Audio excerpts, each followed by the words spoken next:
नमस्कार, मेरा नाम है किरण यादव और आप देख रहे हैं हमारा चैनल नेक्स्ट 9 न्यूज़। आज की इस रिपोर्ट में हम आपको बताएंगे कि एमएनएस प्रमुख राज ठाकरे और शिवसेना के प्रमुख जो है उद्धव ठाकरे के बीच में मुलाकात हो सकती है, फ़ोन पे बात हो सकती है।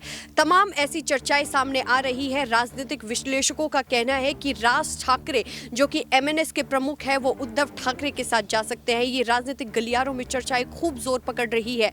ऐसा हम इसलिए बोल रहे हैं क्योंकि देखिए, उद्धव ठाकरे जिसके पास सिर्फ अपनी एक पार्टी के अलावा अभी फिलहाल कुछ बचा नहीं है और उसी चीज को लेकर अब उद्धव ठाकरे कमजोर भी नजर आ रहे हैं। लेकिन उद्धव ठाकरे की तरफ से लगातार यही कोशिशें की जा रही है कि वो किस तरह से स्ट्रांग बने। वो लगातार छोटे संगठन है, छोटे दल है, उनके साथ लगातार अब बातचीत कर रहे हैं और न केवल उन दलों के साथ बातचीत कर रहे हैं बल्कि वो जमीनी स्तर पर भी अब एक्टिव नजर आ रहे हैं। वो उद्धव ठाकरे भी जमीनी स्तर पर एक्टिव हो गए हैं, तो उन्होंने अपने बेटे आदित्य ठाकरे को भी एक्टिव कर दिया है जमीनी स्तर पर और आदित्य ठाकरे भी लगातार विधायकों से, तमाम कार्यकर्ताओं से, तमाम प्रवक्ताओं से बातचीत करने में लगे हुए हैं।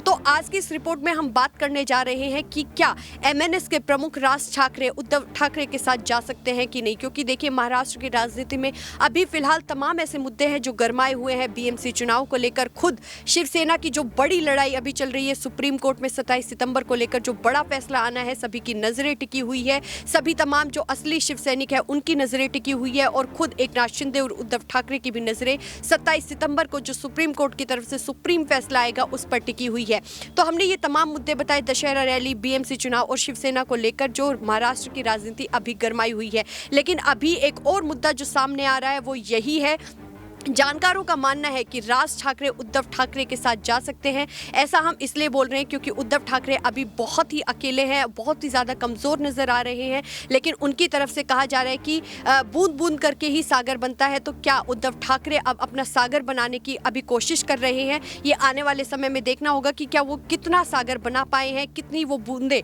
अपने साथ जोड़ पाए हैं। ये सब कुछ तो आने वाले समय में देखना होगा, क्योंकि देखिए बीएमसी चुनाव बेहद ही करीब है। उसको लेकर ईडी सरकार यानी एकनाथ शिंदे और देवेंद्र फडणवीस की सरकार ने पूरी तैयारियां शुरू कर दी है। न केवल ईडी सरकार की तरफ से ये तैयारियां शुरू कर दी गई है बल्कि उद्धव ठाकरे, शरद पवार, ऐसे तमाम बड़े नेता हैं जिनकी तरफ से, कांग्रेस की तरफ से भी तैयारियां शुरू कर दी गई है। तो ऐसे में चर्चा ये है कि क्या महाराष्ट्र की राजनीति में अब सत्ता फेरबदल हो सकता है कि नहीं। क्योंकि हम ऐसा इसलिए बोल रहे हैं क्योंकि देखिए एमएनएस के जो प्रमुख है वो एक तरफ उनका भारतीय जनता पार्टी की तरफ भी लगाव ज्यादा है, लेकिन दूसरी तरफ वो इमोशनल होकर अपने भाई उद्धव ठाकरे के साथ भी जा सकते, क्योंकि बाला साहिब ठाकरे के वो राइट हैंड माने जाते थे।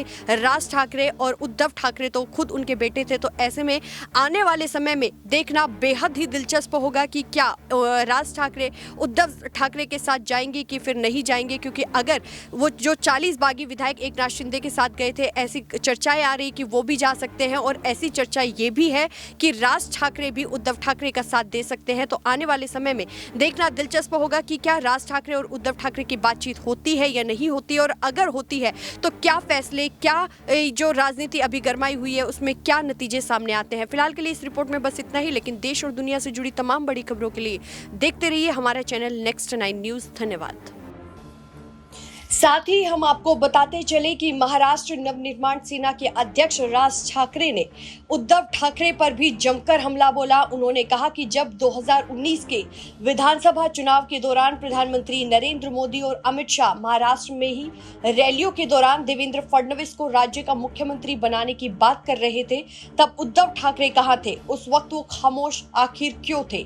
उन्हें उसी समय बताना चाहिए था कि शिवसेना और बीजेपी के बीच क्या फॉर्मूला तय हुआ है।